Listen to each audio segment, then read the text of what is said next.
also not a factor for the rest of the series this early is definitely pretty strong for Gen.G, who did end up winning on the blue side here, so a little bit more bans they can afford on red side. Yeah, so the classic bans that we used to see, like the AYs that would always come out, well, it's going to be still an A. Yeah, A. As we do have double A's coming on through here. I'll see whether we get triple A, make the battery a little smaller. Anti-ban? No, it's up. We're just going to get up happening here. As the Pantheon band on blue side is kind of curious. I feel like the Jarvan stocks are what are through the roof right now. Gen.G can still ban it in third position here now. And the Nico is banned again, this time by T1, as they don't want to B1 it, but don't want to give a strong rotation over to Gen.G on red side. I think it's warranted to ban Jarvan here. Yeah, I think it's just that strong right now. I think it's the ban that you have to be taking away at this point in time. It does mean possibly giving away Carrier's Bard or something like that, but is that first pick priority? I'm not entirely sure. We'll just have to see what they do decide to go with. The Bard will be banned. That is a lot of respect for Carrier, understandably so. But I do think the Jarvan is such a pivotal pick, and that will be snapped up without too much hesitation here by Ona. Now, I suppose they're kind of thinking about the fact that the Orianna is gone. They're less. It feels less bad to give the Jarvan in this scenario, but a lot of jungle bans here. Obviously, the Fearless bans on top of it. I do wonder now what canon will play into this, as the Qiyana early in the draft is a little bit scary. I was straight up going to mention, I see the hover. It makes me very nervous, as we have not seen this pick find success. I like Annie a lot more, but I'm still going to play Annie Qiyana. Annie Qiyana sounds... setup. Yeah, that sounds pretty scary. And some of the issues that we've seen with the LCK Qiyana is landing ultimates. It's easier to land them if your target's already stunned. So maybe the Chovy Canyon 1-2 punch is going to be enough here, but Faker is on his famous rise as the response. And T1, I mean, Sivir? As far as Fearless Box concerned, this is looking pretty powerful. The Alistar even coming on through there, giving Carrier so much playmaking power. I thought we were just going to see the classic Sivir rise. Spell shield value decently high here for T1, and the side lane pressure the Rise has, plus the wave clear of the Sivir can be so strong. You already have the Jarvan on your side, but they go for the Alistar instead for its flexibility in team fights. Ooh. And Keen just going to blind the Scion. A pretty safe blind pick in a draft like this, and we'd have the whole top side locked away here for the side of Gen.G. They can protect this Scion pick now with their bans. You know, Aatrox, Renekton, these picks have been quite strong into it at the moment. Yep, certainly some things that you can remove. I think you have to ban Sivir as well, with the fact that you can't pick it up because there's a Jarvan on the other side. It's quite a tricky situation here for Gen.G now. Yeah, and they are pretty short range. I mean, I think everyone is short range at this point in time. The Gwen going to be taken away first, and the Rakan going to be removed. I actually half expected the Rakan to be the third pick, just because T1 had already locked away their support. You know, you could just go for it. We know that Annie Rakan is so powerful. T1 recognizing that, but surprising that the Scion did get priority locked in instead of that. Still, they're able to protect it. We'll see whether it is going to work out. A pick that skirmishes well, and there's the Sivir, and that works really well with Gen.G's comp here, AD carry-wise, is this Zeri, actually, at this point in time, with the Alistar already locked in. It's kind of difficult to lock her down because she can just dash away from the Cataclysm, and they have such good frontline for her anyways, and a lot of skirmishing power for her to get online early. Like, this is another angle where you'd love to see, like, Yunara, obviously it's banned away, but it's a similar type of AD carry that skirmish as well. They banned the Kai'Sa instead here. So let's see, I mean, the other picks you could look for here with this is like even Jinx, right? There's a lot of skirmishing power here and reset potential. Ruler looks very excited about whatever it's going to be. The Grin really did worry me there just a little bit. We'll see what he does decide to lock away, as of course they could take a support because they've already seen the Alistar, right? So Duro could be locking in his pick. Camera Guy feeling the same way, as we do get a bit of a zoom in. Yeah, and then you can wait and see, but instead it'll be Jhin. Just the pick away of the Jhin, not allowing Gumayusi to play one of his most successful champions. If that is indeed locked in, and there it is, we wait until the very end of the timer before that one does come down. That's a fairly risky pick here. I'm not a big fan of it. I like what it would have been for T1, as you mentioned, kind of a pick away here, but not a lot of consistent damage unless this Qiyana gets online in this draft here for Gen.G.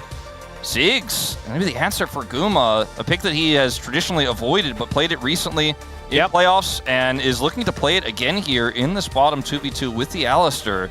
It's interesting because Gumayusi has played a lot of Ziggs, actually. Yeah. It's in sort of his like top 15 picks or something like that. He's sitting at like a 56% win rate, something like that on the champion, but just hasn't necessarily been known for it more recently and hasn't found a lot of the pivotal game success on the champion. It's going to be Misfortune locked in instead as the Aatrox to be the answer. I much prefer the Aatrox here when you're running MF. Just a little bit of an extra threat, and with Sundered Sky, you can't go wrong on this pick on flanks. So difficult to kill the flanking Aatrox in a draft like this. Plus, you have Realm Warp to play around. This draft is really multifaceted here for T1, and I think it's going to be hard to sell me on this draft for Gen.G with any support pick they go with here in that final spot in bottom lane. I'm expecting Leona. Yeah. Because there's an MF. So they are just going to lock that one in. It is going to be, like, if this Gen.G composition gets rolling, it is very scary. Especially with the fact that you tag anyone, then Jin locks them down, and then you can find these picks one after the other. The follow-up that they have with this Qiyana is high. The problem is, Qiyana doesn't win. Like, ever. I'm probably going to get a little bit deeper into that when we get into the game itself, because this is just draft versus draft here. But at this point for Gen.G, I think you really need to snowball this game early, and the Qiyana needs to be a massive threat for the entirety of the game. With the cost of her 2 items reduced massively, you know, she does spike quite early, and she can win those early skirmishes quite well, especially when you're playing into an MF. If you can get that access, you have the Jin, you have all the setup, it can work.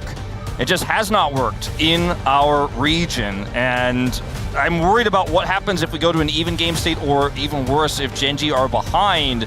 T1 just have so many win cons in this draft. Yep, they certainly do, and it just feels like it's a little bit easier to navigate with a draft like what T1 have put together. If you go back and look at what Gen.G had last time around, it was pile-in lockdown. It was Camille, Galio, and a hypercarry. We've seen these compositions so many times. That's what T1 kind of has this time around. Plus, they have that coveted Jarvan that is so incredibly good at winning, and on the other side, it's the Qiyana. It hasn't won yet here in the LCK. Let's get onto the Rift.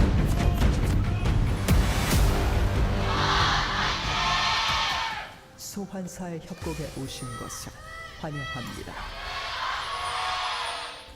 All right, here we are, ladies and gentlemen, onto the Rift for game number 2. And all we want is for every single game to be like game 1. That would be great. I'd like alternating winners each time until game 5, in which case anyone can win. It's fine. We just need 5. Well, Atlas, that would be the best. I think if you're the Qiyana team, you're hoping it's not like game 1, because if you're falling behind with this draft, it's not as easy to get back into the thick of things. And my personal take, we've talked about this a little bit on the space as to why Qiyana is not doing as well in the LCK, is because the LCK is such a calculated region where team fights are often decided before they break out based on numbers, based on who's got vision control, based on who's set up to engage and who's not. So it's hard to just scrap with Qiyana. We saw... this could be a trap. Yeah, Duro is in a lot of trouble. The headbutt pushes him back as he gets the stun onto Gumayusi, but even though he's not going to die or use Flash, it is kind of massive because these minions are already here, and the Leona already doesn't have very much health bar. Another one walks out. No, I'm not going to actually look for anything with this. And the Qiyana, I think we saw like one good Qiyana ultimate this whole playoffs. Right? I think Raptor had some good games, or a good game. It didn't win, but it looked like he went 3-0 at the beginning. Very Raptor-esque, of course. As Ruler is... The game I'm thinking of is the game where Owner played Qiyana into Honor Life Esports in the Smolder game, and they won that first team fight on Grubs, and he had phenomenal ult. They split the team in half. And those are the kind of scrappy fights you don't get too often in the LCK, so it's hard to generate a lead. It is going to be Electrocute here for Canyon, not First Strike. We've seen both different runes here to try to generate gold with the First Strike, but the burst damage that Electrocute gives you, I think, is just far superior, and I think we've seen a big pivot across the LCK towards that. His owner is the level 3 Jarvan. That's a bit scary. How about Paul does bring Carrier in there as we started off the fight. Gen.G get the information, but I don't know whether it's going to be enough as the flash out from Duro. The flash forward. The sidestep is not good enough, and that is first blood. The Jarvan just gets it done every game. It's crazy what Jarvan can accomplish at level 3, one of the strongest junglers at this, and the wave state is doomed right now. It's actually unplayable, and Ruler, he's not going to have, like, even if Canyon tries to come down here and support, it'll mess up his farm, by the way, which he needs so desperately, and I don't know if he's really going to be able to fix this, so yeah, this is also the losses that we have. 4 games at Kiana, she's 0-4. That owner game, he had that fantastic ult early, but they got outscaled by the Smolder. I think that was the best. Jarvan, by the way, he's kind of winning. Yeah, he's doing the other thing. Remember that Raptor game? Remember that Cuz game? Remember that owner game? Yeah, there's a lot of really good games with Jarvan in playoffs. Yeah, he did get a pentakill. And it was the guy that's playing it right now that got said pentakill. I was really expecting the Jarvan to be the highest priority ban for Gen.G. Obviously now, you know, they're not going to have to worry about it for the rest of the series. They already have a 1-game buffer in this one. There are reasons to let it go through and let things happen, but I'm still a little bit concerned. Every loss is dangerous, and T1, when they get momentum, are such a scary team. It is a big risk to be taking. Let's just see, as this is Gen.G, right? They are pretty good at knowing how to win. They've been doing a lot of it this year. They certainly have. Canyon going to go over here with the ward he has and actually start to steal some of these camps away. This is a great way to play the Kiana. It's just hard farm. Don't interact with lanes. Oh, God. Not again. Bottom lane getting absolutely punished. The teleport in from Faker towards his bottom side as Gumyushi does have to flash, as Deadly Flourish will be avoided. The force shot not going to be enough, and he just reloads at him and dies. And that's another huge win here for T1, set up by Keria once again on the bottom side with this Alistar pick. He picked it up early, it was blind, and it has gotten insane value here in this game already. And you know what, cross-map wise, like, got some Raptors for Canyon on the Kiana, but otherwise not able to impact the play here. Obviously the top side, Aatrox's favorite as well. And like Duro's just trying to hold this wave, and Keria says no, at least I'll take 1 minion away. He is at least able to hold the majority, so that is something. And Faker did give up a fair bit. You can see it's 44-26 in the mid lane. That's why we don't see a complete ballooning of the gold. But, I mean, if at first you succeed, try again, I think is the saying. That's how it works, right? As Gen.G do have vision, so they know that Owner's here. They know that he's being rude and just camping their lane over and over again. But there's not a whole lot they can do about it. Doran turns up towards his bottom side. And they don't quite manage to get the crash. Yeah, not quite. There's going to be a big discrepancy in farm if this continues, obviously, where the Kiana will start to really pull ahead in terms of that farm. But with the impacts we've seen already from this Jarvan, might not matter. This is just another great play from Keria. As you mentioned, kind of out of bullets. Yeah. Not hit the target he was looking for there. And that's a kill over to Guma. As Chobi's going to drop a bear. Yeah, bear does fall down onto Faker here. Drop bears are real. We have confirmation. And Keria comes over, Cal versus Bear, but it looks like Tippers is going to be taken care of here. Good range knowledge by Chobi. You have the advantage in the bottom 2v2. You have the Aatrox winning the lane into the Scion and the pressure there. Almost a stopped back there onto Ruler as well. And the early tempo lead that T1 holds right now is pretty massive. Oh, Dura making his way over here as Keria and Faker are just losing this 3v2 in the mid lane, including Tippers, of course. You know, Guma doesn't need Keria to be topside if he's just going to push a free wave in. It took Ruler so long to get out of that bottom lane. He's going to miss a few minions here on the top side, and the lead for Guma continues to be there. And so, yes, that was a really strong tempo ult from Chovy, but Keria just kind of bails Faker out, and it doesn't necessarily really amount to all too much. Yep, you can see that the 500 gold lead, though, that Chovy does have is mitigating a lot of the advantage that T1 put together. It was about 800 before, now it's only 300 as far as the advantage is concerned. One away from Feats of Warfare, though, as we are still yet to see this Hextech Dragon go down. Second game in a row with a Hextech as Dragon #1. I do think that we should get Infernal Mountain Cloud at least once today, because it is the 21st of September and it's very important to me that we do honor that. But that's okay. Maybe we can just groove tonight. It's fine. As Keen and Doran doing battle against one another. Keen kind of just getting thrown around like a ragdoll and does have the Bramble Vest, so feels pretty good about that. Yeah, he does. At the end of the day, Doran's still going to put some pressure on him here and is actually looking to heal up a little bit and continue to do so. No jungler to impact this bottom lane. As we trade again, Doran. It does feel like Doran has to work so much harder to do stuff. It really does, and I think that's 100% accurate. But he's trying to get cookies out. He is still doing stuff. Yeah. You're absolutely right. As the Roar of the Slayer does come on down, Canyon moving in as the flash comes out. The flash to follow, but Canyon misses the stun. And Doran's able to get out. Man, his early navigation of ganks has been so good this series. Yeah, Canyon with a bit of a whiff there, commits his flash as well. And, you know, it's just a free escape there from Doran. It still will lead, though, to Canyon being able to pick up this first dragon here on the bottom side of the map. See, Owner is rotating around here, grabbed first grub, and is now actually looking to try to take Ruler out of the picture here. Has Cataclysm. Yep, Carrier is going to ult early, picks up the aggro, and the barrier not quite going to be enough there, as there are feats of warfare picked up, as Faker in a little bit of trouble here trying to rotate up to help out, as Molten Shield from Chovy comes in. Oh, the final auto is not enough to lock down the kill. He was almost a cool guy not looking at an explosion, but instead, there was no explosion. Yeah, calculated, I suppose you could say, from Faker there, gets away, but it's still a successful play there on the top side. Great aggro setup. The kill goes over to Owner ultimately in the end. That last tick of damage from Guma does not actually get the kill, but I think Owner kind of likes taking the kills in this situation. I don't think they feel too bad about it. We've seen what this guy could do with Jarvan. Ruler tries to get back away from the turret here. The aggro is already picked up, though, by Carrier. He's taken out by Owner with the Cataclysm. He's just a sitting duck in this scenario. See, the ulting Scion comes over to try to patch the hole. Faker does get caught, though, on rotation. Yeah, Realmore denied.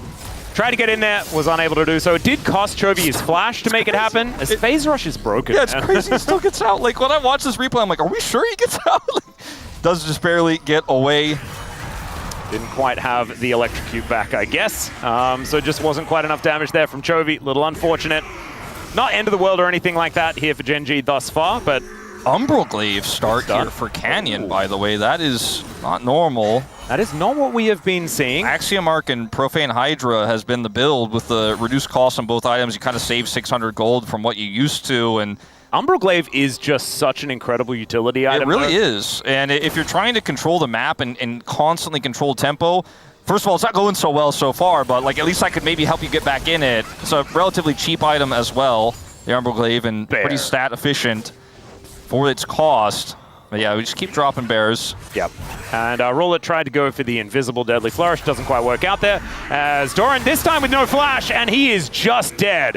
That was a supreme display of nothing that he could have done about it. Yep. And that's a good Kiana ult. Okay. Yeah. Nailing the first one. There we go. 1 for 1 so far, and that's putting her a little bit further accelerated in this game.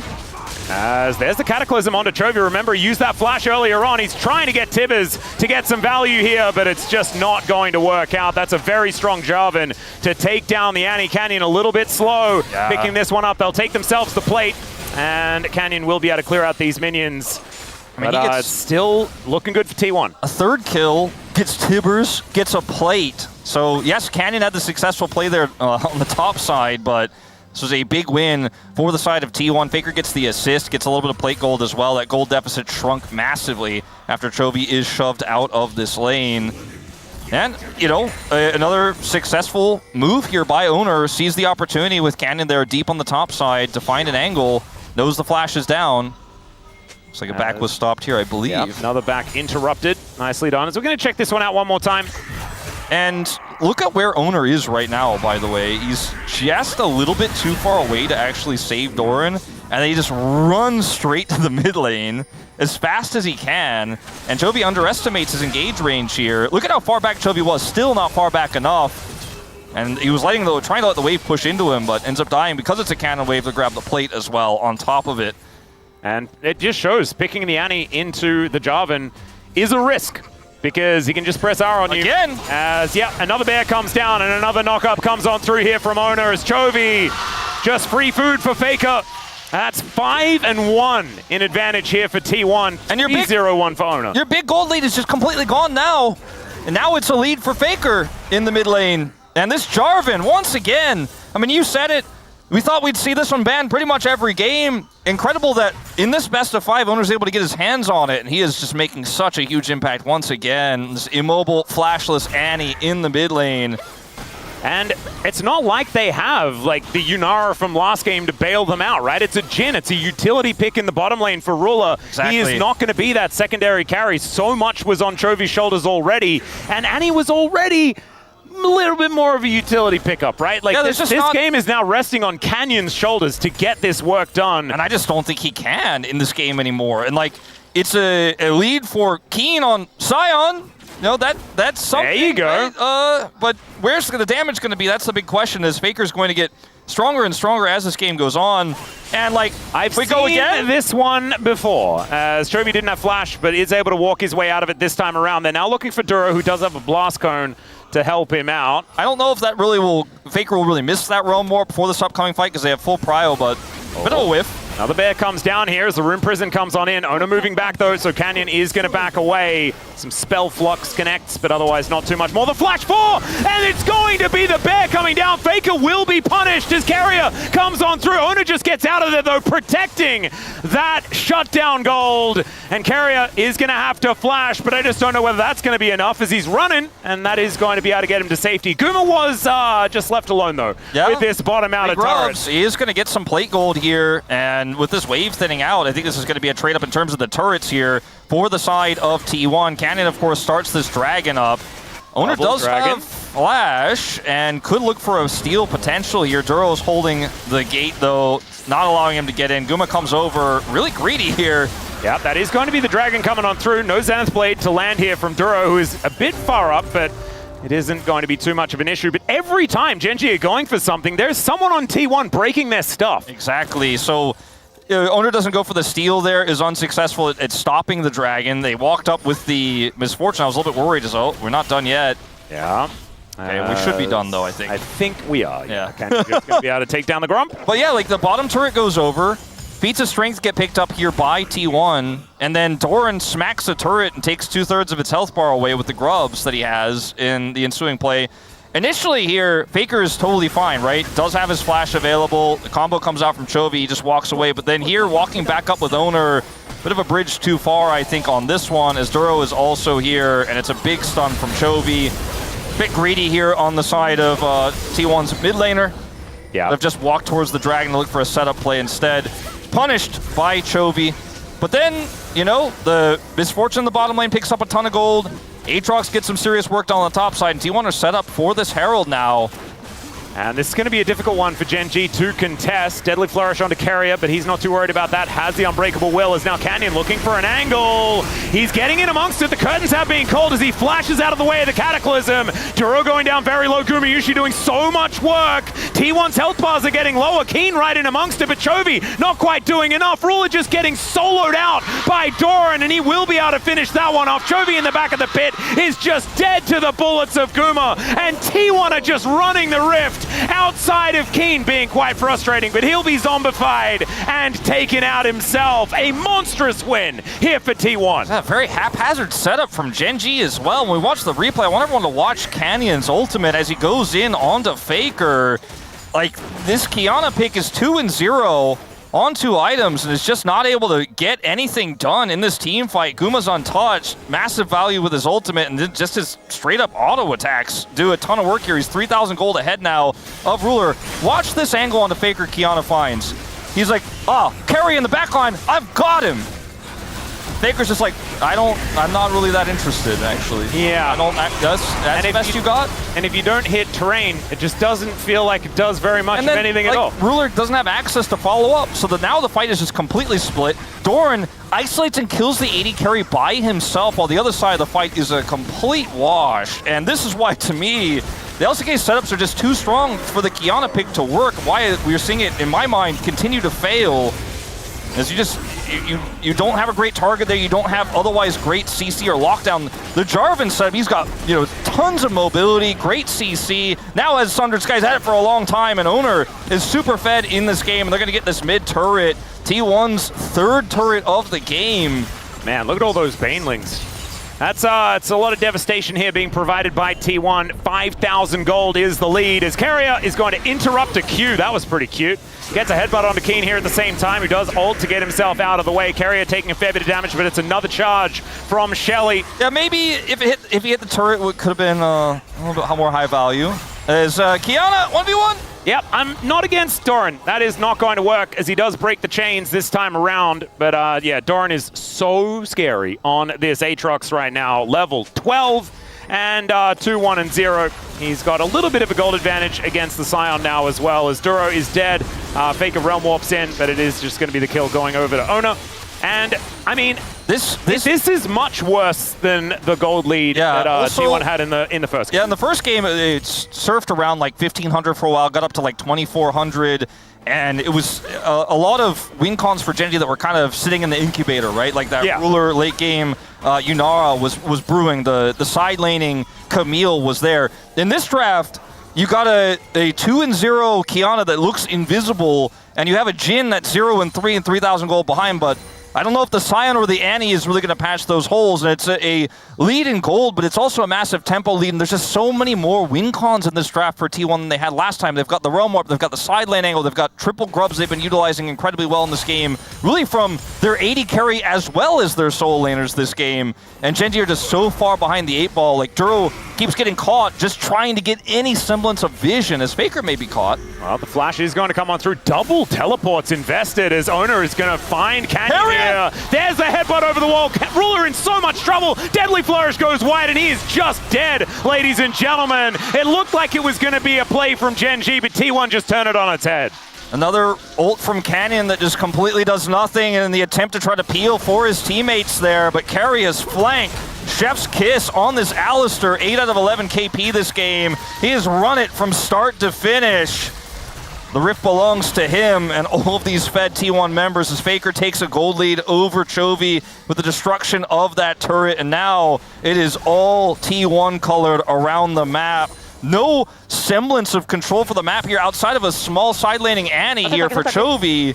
As it looks like initially like, oh, Faker's caught, but this is the traditional Faker overextending question mark. Haha, now we win the fight, we baited you in. Triple TP, everyone teleporting into the fight, and Carrier just takes the AD carry, and Ruler, I mean, I don't think he started playing the game, but he's definitely not going to play the game in this one. And has Canyon played the game in this one? He's farmed. He has almost the most farm on his team, only losing out to Chovy, and he did have a slight lead in that department a little bit earlier on. It's kind of ridiculous. So if the game is Farming Simulator, yes, he's been playing the game. Yeah, it is... Oh, it's League of Legends, isn't it? Yeah, no. Oh, that's my bad. Power Wash Simulator has been, you know, it's been the talk of the casting team recently. Some particular casters really enjoy that one. I mean, that's the Achilles game. Yeah, I wasn't going to name any names, but... have we just outed him as the Power Wash Simulator guy? Nothing wrong with enjoying Simulator. I think I've never thought of him as being feeling ashamed about it. I mean, like Canyon, I've considered Farming Simulator actually like about twice a year. I do consider to pick up Farming Simulator 2025. Like, it looks really fun. I don't know if I really have time for that, but it looks really fun. Yeah, it's something satisfying. I don't know if it'll make a positive impact on my life in any way. I like to play more narrative-based games. I'm playing through Metal Gear Solid right now, but... Oh, really? Bit of a blast from the pot. Oh, the newer one? No, the old one. The PS1. You know me. That's far more. I play new games. That's far more wolf. I know that there was a new one, though, that came out. Yeah. Which is why I'm playing the first one, because I want to do 1, 2, and then hit Snake Eater. But Turret Eater is T1 down in the bottom lane. As they give Otacon up, they're going to get the Constellation turret here. They're scaling. Yeah. Just don't know if they should be. And they're so far behind. Oh, Deadly Flourish comes on in. It is going to be Otacon picked up by T1 very, very soon, but Gen.G are at least getting something for it. Yeah, I mean, if they get double turret, that's a lot of gold, actually, over to Gen.G. They will be losing this inner turret towards the top side of the map, so I don't see it necessarily being a phenomenal outcome. It's not. Does take this. It's not losing the game outright by trying to fight on Otacon, so keeps them in this game, so to speak. They're still 5,000 gold behind, and it's not a trade up, but I mean, they got Chovy some money. Yep. That's a good thing for, you know, maybe some miraculous comeback where we see a big ult from the Kiana here from Canyon, or, you know, Chovy's able to just output so much damage in the team fight where maybe Guma is caught or Faker is caught. You got to hope for that if you're Gen.G in this game, is maybe a big overextension. We saw that error from Faker decided the game in game 1. I think it's going to take a few more of those errors to get the lead that Gen.G pulled back in that comeback in game 1 this time, but maybe they'll make a mistake, and that's what you kind of have to hope for here as Gen.G. And Canyon is very strong, just with the amount of farm that he has picked up. The fact that he is only 300 behind Owner, who is 405 right now, is kind of mind-blowing. It's hard to kill targets, though, when you have this Bloodthirster MF, Faker obviously going for the Seraphs in this game, and we'll probably build Zhonya's third. Yeah, he needs the follow-up, absolutely. As all of Gen.G are grouped up, let's see whether they can actually find a target. His Owner off to the side has been spotted. Keen tanking for a long time, though, and he's not going to be starting any fights at all. Cataclysm comes down. Owner just flashes out of the way of it. It's a lot of burst damage here from the Annie, but not full commitment. And Doran turns up and says, "No, you are not allowed to fight." And they agree. This time, Doran learned from not TPing until it was too late last time. Is like, I just probably just be there just in case. And you know, if they walk away, I'll just go side lane in the top lane. And look at the map. Like, if you toggled the vision for Gen.G, they can see, like, nothing outside of the base, except Canyon dying. That's what they can see. Canyon is... Oh, the bullet! Oh, that was pretty cute. Getting the zoom in there as well, as Canyon is very close to dead. Yeah. But yeah, no, that's an understandable Yuumi. Perfect KDA in this game, though. Yeah. Hasn't died yet. He hasn't. You don't actually die very much in Farming Simulator, as it turns out. Not a very violent game. Yeah, not a violent one. No real game over screens. Not so much. Does have his Edge of 9 now, so 3 items complete here for the Kiana. And the MF, top damage in the game, that's not a good sign for the team that's playing into the MF. Yeah, I would say that we put that in the Gen.G cons column. Absolutely. Also, him having all the money, also a bad thing, I would say, for them. Definitely a good bounce back here from Gumayushi, who had a bit of a rough one in game 1. You know, Owner's 600 gold ahead because, yeah, Canyon's been farming the jungle. He's been farming the champions. Yeah. And now there is no jungle for Canyon. He can't get out of his base. Sometimes violence is a little bit more lucrative. That's what I'm learning here today. Duro. As Duro's going to face check, he has to be the one to do so, and unfortunately he's dead. Very dead. If there were certain degrees of dead, he would be one of the high degrees of dead from that one. As it turns out, I'm pretty sure it's just, you know, it's just dead. So maybe this will be the last Kiana game of LCK playoffs. That's what I'm hoping for, Atlas. No, I just don't think it is. If it's still being played now, I think it's just going to keep getting played. It just must be really fun. It must be doing a lot of good things in scrims. You know, that's what I'm expecting. But also, it's doing a lot of winning in the LPL, right? Like, we know that it can win. In other regions where they play very differently, I think it's very strong. And I also think that with how LPL teams play, if they clash with LCK teams, they'll have a better understanding of how to utilize the pick. Unfortunately, LCK just has not figured it out yet, and... It does kind of go back to the stakes of this series as well. If the playstyles are so different between regions, it's very dangerous for either T1 or Gen.G to be playing in that play-in best of 5, because you could just travel to China and then be there for like a few games and then go home. Like, and for Gen.G or T1 to be one of those teams, that just sounds ludicrous. One of those Chinese junglers might teach you how to play Kiana on your way out as well. Yeah. You could just ask Kanavi, perhaps, something like that. I hear that guy's pretty good at playing carries. And, I mean, you could just see, unfortunately for Gen.G, like, they are just catching waves and hoping for T1 to make an error, and T1 is just not going to give them the pleasure.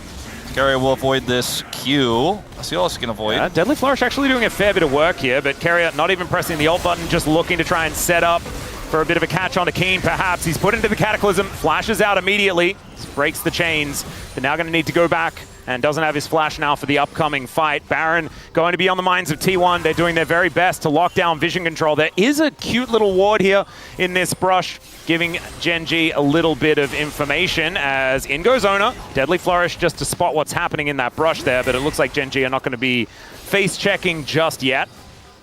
Okay, this is... Oh dear, never mind, maybe they will go in. There's the Zenith Blade from Duro. He didn't really want to be there, and Owner is going to be able to take him down. The Supreme Display of Talent is decent, but not quite good enough, as down goes Tibbers as well. Trophy doing battle against Faker here, who flashes to pick up the kill on his opponent mid laner. And now Keen finds his way into the fight, and he's going to take the death exit this time around after being a zombie for just a little while, and the curtains are not being called for Ruler. I think they will actually be called for Ruler, as now Owner is going to be making his way over and looking to try and take him down. The Realm Warp comes in. The Flag and Drag doesn't do too much of anything as the Aatrox delivery comes on through. And Gumayushi's like, guys, why don't we just win the game?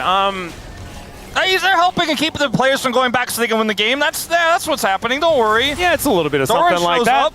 As they're doing their very best to kite Doran around here, who doesn't actually get the heal from the redemption, as Canyon looking to block off the next two that are making their way over. Deadly Flourish is decent here, as this is some yakety sacks coming on through here, as Canyon trying to get himself out. They have regrouped though, and in comes the cow!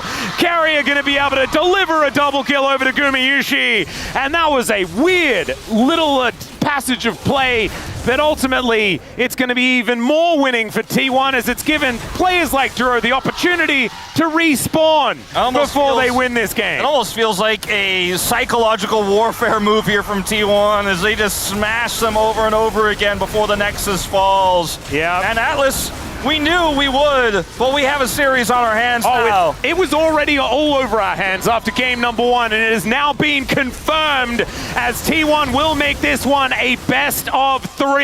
Game 2, Owner on Jarvan. We saw it last time out. Gen.G, I reckon, will be sweating after that performance. A real bounce back here from T1.